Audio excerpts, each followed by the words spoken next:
everybody started running back to Andrew Cuomo, a disgraced governor who fled fearing impeachment, 15,000 dead elderly in his wake. No cash bail, raise the age, close Rikers Island. I could go on and on and on. 43 cop killers released in 8 years by his parole board. Wow, we could spend a half hour just talking about all the baggage that he created for us in the state of New York. And in fact, if you remember in that second debate, when I turned to Zora Matami, I said we could put your entire resume on a cocktail now. First the coke. Everybody laughed. And I saw Andy laughing in the side. But I wasn't going to let him get away with it. So I turned and I said, Andrew, and all your failures, it could be put into a New York Public Library building. Yeah! Those are the Democrats. Our values are different. And the problem with some of our fellow Republicans is they're like Rodney Dangerfield. They have no self-respect. None. I hear more from Republicans than Democrats. I'm the most active candidate. I'm out there 20 hours of the 24-hour day. I'm in every neighborhood. And remember, I'm the only candidate who's in the subway every day, so you run into a lot of Democrats, a lot of Zoronistas, a lot of people who don't share Republican values. But right away, they'll have conversation with me and they say, you know, I love what you stand for, but you got an R in front of your name. And you see, I think that's the burden that too many local Republicans bear, is that they don't think they can win a citywide election. They don't think it's a waste of time. You can't. There are so many Democrats. Well, excuse me. The person who endorsed me over a month ago was Rudy Giuliani. The best mayor we've ever had. Law and order. Took this city back from being in the abyss. And they told Rudy the same thing. You can't win. You can't win. You're a Republican. In fact, in that first election against David Dinkins, 1989, he was 16 points down in the poll. Do you know the night of the election, he lost by 2 percentage points? That was 89. And then he won by 2 percentage points in 93 to save the city. The following year, and that's why Rob Cole is so important as senior advisor, because he was here from the beginning.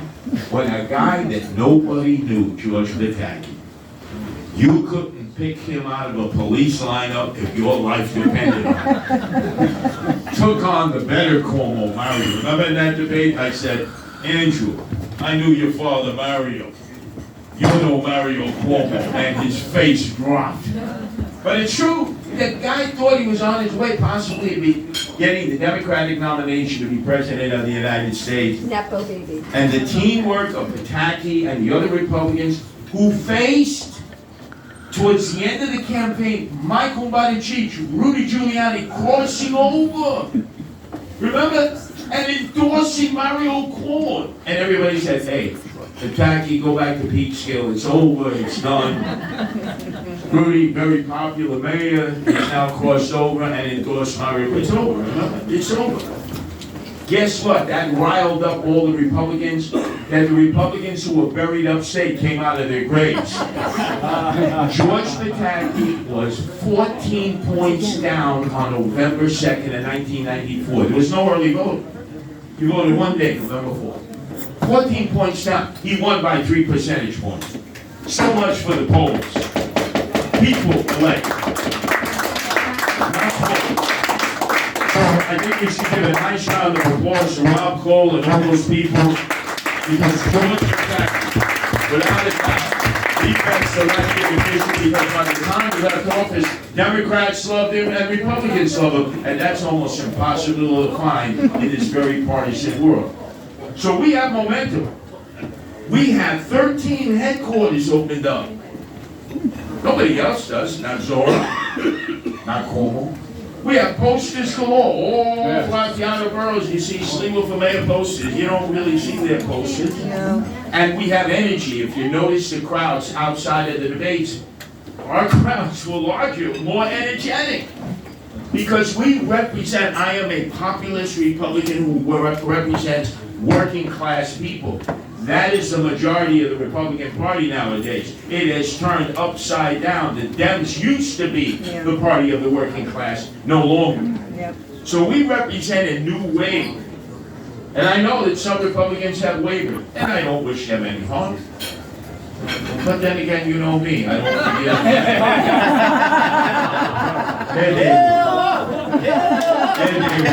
Pretty soon I never forgive them. But right now, we're focused on the remaining 6 days. There's been a tremendous turnout at the polls, tremendous, and that's good for democracy. Whether they voted for me or they voted for my adversaries, it's good because less and less people were voting in mayoral elections. Now we have a tremendous turnout. And there are a lot of Republicans turning out for the very first time. You know why? Yeah. Because our campaign manager, James Perone, again, young graduate of St. John's, trained by Rob Cole and others, my wife Nancy, another millennial, and their campaign team was doing micro-targeting months ago because they realized more Republicans vote in presidential elections and gubernatorial elections than mayoral elections, and they started targeting them. And we've had our get out the vote effort, going door to door, knocking on doors, leaving lit, emailing, texting, snail mailing, constant phone calls. It's all about getting out to vote. It's not a poll that's going to elect you the mayor.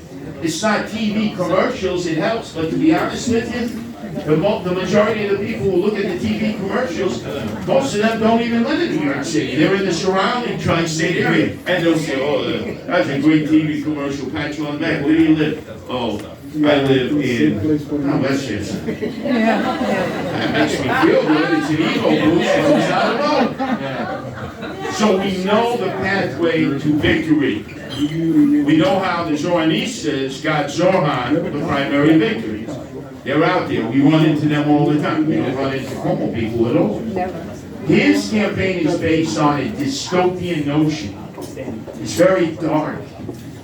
He's a very cold-hearted man. And many people are creeped out by him for a lot of reasons. So we have to hold the line.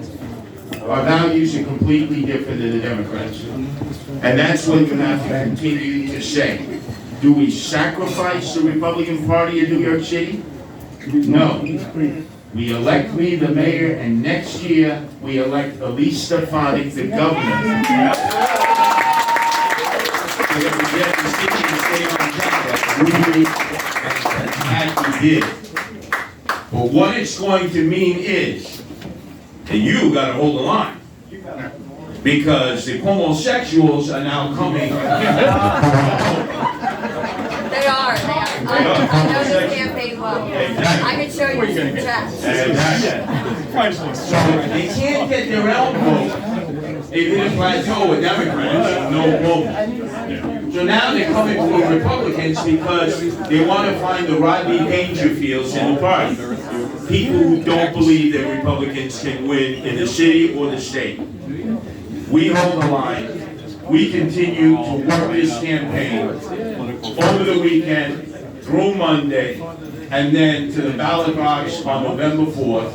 And we will be victorious because we represent the principles, the law and order belief system that's going to save this city. We now live in a city that's best known around the world for locking up toothpaste and not criminals.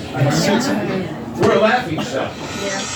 We really, you think any Democrat is going to change that? If anything, even if it was Cuomo or Zoran who got elected, you'd have to lock